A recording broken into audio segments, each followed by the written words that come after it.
سلمان صاحب، اسی پروگرام میں ہمارے پینل کی یہی رائے تھی کہ پی ٹی آئی کو میدان خالی نہیں چھوڑنے چاہیے۔ اب ایک کے بعد ایک ایوان سے قائمہ کمیٹیوں سے مستعفی ہو رہے ہیں، اس کا کیا مطلب سمجھا جائے؟ آگے جا کر پی ٹی آئی کیا کرنے جا رہی ہے؟ کیا ارادہ ہے ان کا؟ دیکھیں، پی ٹی آئی ایک مشکل صورتحال سے دوچار ہے۔ وہ اپنے لیے ایک سیاسی راستہ نکالنے کے لائے عمل پہ گامزن ہے، لیکن انہیں سیاسی راستہ مل نہیں رہا۔ اور جہاں تک استعفوں کے آپشنز کی بات ہے، یہ آپشنز ان کا نیا نہیں ہے۔ اس سے پہلے بھی وہ یہ آپشنز کو بروئے کار لا چکے ہیں، لیکن کہتے ہیں تجربے سے سیکھنا چاہیے۔ کیا ان کا وہ استعفوں کا آپشنز بروئے کار لانے سے ان کے سیاسی مقاصد پورے ہوئے تھے؟ میرا خیال نہیں پورے ہوئے تھے کہ جہاں سے انہوں نے استعفوں کا آغاز کیا تھا، اس کے بعد سے ان کے جو سیاسی مقاصد ہیں وہ حاصل کرنے کی بجائے وہ ایک ابتر صورتحال سے دو چار ہیں۔ اور ایک قومی اسمبلی کے بعد اب انہوں نے سینٹ کی مجالس قائمہ سے استعفوں دینے کا، یہ جو ستمبر کا جلسہ ہے یہ بڑا امپورٹنٹ ہے، اس لیے کہ جو ابھی وہ بظاہر تو نہیں، لیکن جس طرح کی وہ تیاری کر رہے ہیں کہ ستمبر کے اندر بانی پی ٹی آئی نے انہیں کہا ہے کہ ایک بڑا جلسہ کریں گے پشاور میں اور اس میں وہ لائے عمل دیں گے۔ اور اس میں بھی دیکھیں جو خبریں آ رہی ہیں، کیا لائے عمل دیا جا سکتا ہے؟ دیکھیں، میں نے پہلے بھی اس کی طرف اشارہ کیا تھا، جو خبریں آ رہی ہیں اس حوالے سے، جو ان کی پارٹی کے اندر ڈسکشن چل رہی ہے کہ عمران خان صاحب ستمبر میں پشاور کے جلسے کے اندر اگر وہ جلسہ منعقد ہوتا ہے جس کی تیاریاں جاری ہیں، اس میں وہ قومی اسمبلی سے، پنجاب اسمبلی سے اور سندھ اسمبلی سے استعفے دے سکتے ہیں کہ جو ان کے اراکین اسمبلی ہیں۔ پختونخوا اسمبلی سے وہ استعفے نہیں دیں گے اور پختونخوا کو اپنا سیاسی مورچہ بنائیں گے، اس لیے کہ وہاں پر ان کے پاس حکومت موجود ہے۔ استعفے دے کر مقاصد حاصل ہو سکیں گے؟ دیکھیں، اس میں تھوڑا سا بات، جب میں پختونخوا کی بات کرتا ہوں، اس وقت پختونخوا کے اندر بھی ایک بڑی واضح ڈویژن ہے، اس لیے کہ پختونخوا کے چیف منسٹر علی امین گنڈاپور کو کوئی سیاسی مخالفین ٹارگٹ نہیں کر رہے۔ اس وقت علی امین گنڈاپور ٹارگٹ پر ہیں تحریک انصاف کے سوشل میڈیا کے تحت، اور وہ اس پر اثر انداز ہونے کی کوشش کر رہے ہیں۔ اور میں نے گزشتہ ہفتے بھی آپ کو بتایا تھا کہ وہ آخر کیا وجہ ہے کہ عمران خان صاحب سے ملاقات کرنے نہیں جا رہے ہیں، ان کو 2 دفعہ بلاوا بھی جا چکا ہے۔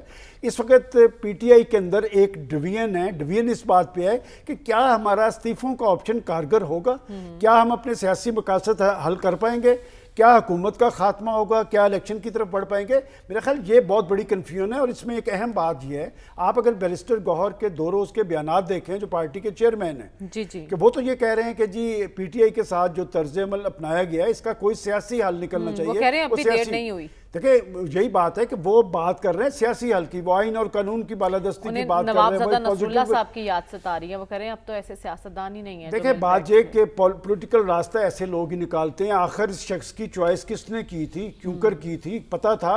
بیرسٹر گوہر کا نام میں نے تو نہیں، یہ جب سے اسمبلی کے ممبر بنے ہیں۔ اور بات یہ کہ سیاسی راستہ سیاسی طرز عمل سے نکلتا ہے۔ سیاسی اس میں اگر دیکھیں، گورنمنٹ تو لازمی رکاوٹ ڈالے گی، سب سے بڑی رکاوٹ جو اس میں ہے وہ عمران خان صاحب اپنا طرز عمل ہے، اس لیے کہ وہ لچک دینے کے لیے تیار نہیں ڈائیلاگ کے حوالے سے، وہ ایک مزاحمتی طرز عمل اختیار کیے ہوئے ہیں، لیکن مزاحمتی طرز عمل ابھی تک ان کا کارگر نہیں ہوا۔ بات یہ کہ اگر تو حکومت ان کا ٹارگٹ ہوتی، میں آپ کو پورے یقین سے ایک بات کہتا ہوں، آپ دیکھ لیں پاکستان کی سیاسی تاریخ میں ہمیشہ اپوزیشن جو ہے وہ حکومتوں کو ٹارگٹ کرتی ہے، حکومتیں ان کا اثر بھی لیتی ہیں، حکومتیں دفاعی محاذ پر بھی چلی جاتی ہیں، وہ پاکستان کی ریاست اور ریاستی اداروں کو ٹارگٹ کر رہے ہیں۔ یہ وہ چیز ہے، یہ وہ نقطہ ہے جس کی وجہ سے تحریک انصاف مشکل کا شکار ہے، اور جب تک وہ اس اپنے طرز عمل پہ نظر ثانی نہیں کرے گا، لیکن آپ کو لگتا ہے اس طرز عمل پر نظر ثانی کی جائے گی؟ جس طرح کے ٹویٹس آ رہے ہیں مزاحمت پر گامزن ہے۔ دیکھیں، میں نے تو آپ کو بتا دیا کہ سب سے بڑی ہرڈل ایک شخص ہے۔ دیکھیں، پارٹی تو اسی شخص کی ہے، ون مین پارٹی ہے، فیصلہ اس نے کرنا ہے۔ اور اس سے پہلے بھی ہر تحریک انصاف کا جو میچور آدمی ہے وہ یہ کہتا ہے کہ ہم اس نہج پہ اس لیے پہنچے ہیں، لیکن بہرحال ووٹ بینک تو انہی کا ہے، ووٹ تو انہوں نے انہی کا حاصل کیا ہے، تو لہٰذا عمران خان صاحب کا ہی فیصلہ ہوگا حتمی۔ ابھی تک بھی آپ دیکھ لیں کہ جس طرح کے وہ فیصلے کر رہے ہیں کہ ابھی آپ نے کہا 51 لوگوں نے رضائم جمع کروائے ہیں، ممبران ان کے زیادہ ہیں، ابھی کچھ لوگوں کے استعفے رہتے ہیں۔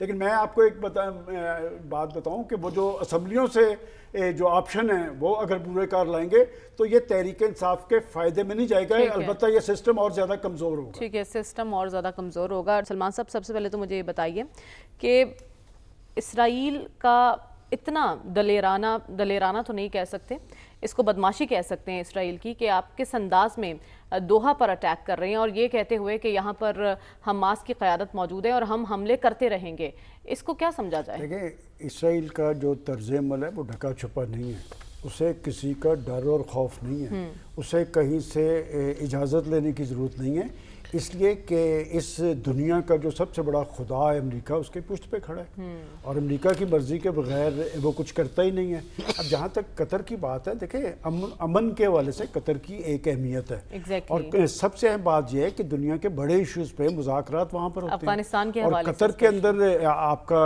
امریکہ کا سب سے بڑا اڈا موجود ہے، اور امریکی پریزیڈنٹ جو چند ماہ پہلے قطر کے وزٹ پہ گئے تھے، انہوں نے تو کئی بلینز کی سرمایہ کاری کے ساتھ 747 جو ہے وہ بھی گفٹ میں کیا تھا۔ مطلب یہ کہ جہاں پر اسرائیل ہے وہاں پر قطر کی کوئی اہمیت نہیں ہے۔ اب جہاں تک پاکستانی پرائم منسٹر کی بات ہے تو آپ تھوڑا سا یہ دیکھیں، نمبر ایک تو بات یہ کہ میں سمجھتا ہوں کہ وہ بر وقت گئے ہیں، اس لیے کہ اس طرح کی کیفیت میں جو سب سے پہلے آتا ہے نا اور آگے یکجہتی کا اظہار کرتا ہے تو وہ یاد رہتا ہے، لیکن پاکستان کی پوزیشن اب پہلے سے تھوڑی سی مختلف ہے، اس لیے مختلف ہے کہ پاکستان صرف نیوکلیئر پاور نہیں ہے، یہ 10 مئی کے بعد ایک ڈیفرنٹ پاکستان ہے، اور پاکستان کی ایک اہمیت اور حیثیت عربوں کے نزدیک ضرور ہے، اور یہ جو میٹنگ ہونے جا رہی ہے 15 تاریخ کو، یہ بڑی اہم ہوگی۔ اب بات یہ کہ دیکھنا تو عالم اسلام کو، یہ پاکستان کا مسئلہ نہیں ہے، مسئلہ ان کا ہے۔ دیکھیں ہم پہ کڑا وقت آیا تو پاکستان نے چپیٹیں ماری آگے سے، کھڑے تھے نا، فوج کی ضرورت اور اہمیت پتہ چل گیا نا کہ کیا ہے، آپ اربوں خربوں میں کھیل رہے ہوں گے، فوج ضرورت ہے، ریئلٹی ہے بہت بڑی، اور جب اس طرح کی کیفیت ہو، اسرائیل جیسے بدماش سے معاملہ ہو یا بھارت جیسے بدماش سے معاملہ ہو تو الرٹ رہنا پڑتا ہے۔ تو میں سمجھتا ہوں کہ مسئلہ تو پاکستان کا نہیں ہے، پاکستان نے جا کے یکجہتی کا اظہار کر کے بہت اچھا کیا ہے، لیکن گیند اربوں کی کورٹ میں ہے، ایک ایک کر کے ان کی باری آئے گی۔ آپ دیکھیں اس نے پہلے ایران پہ حملہ نہیں کیا، اور آپ کو یاد ہے میں نے یہاں کیا کہا تھا، جب کہا تھا جی ایران ڈیفینسو ہو جائے گا، میں نے کہا ایران بھی آگے سے پڑے گا، جو بھی پڑے گا وہ سروائیو کرے گا، لہٰذا اب اربوں کو کھڑا ہونا پڑے گا۔ البتہ آپشن جو وہ بروئے کار لائیں گے، میرا نہیں خیال وہ عسکری آپشن ہوگا، سفارتی آپشن ہوگا، اور امریکہ کو اپنے طرز عمل پر نظر ثانی کرنی پڑے گی اربوں کے معاملے میں۔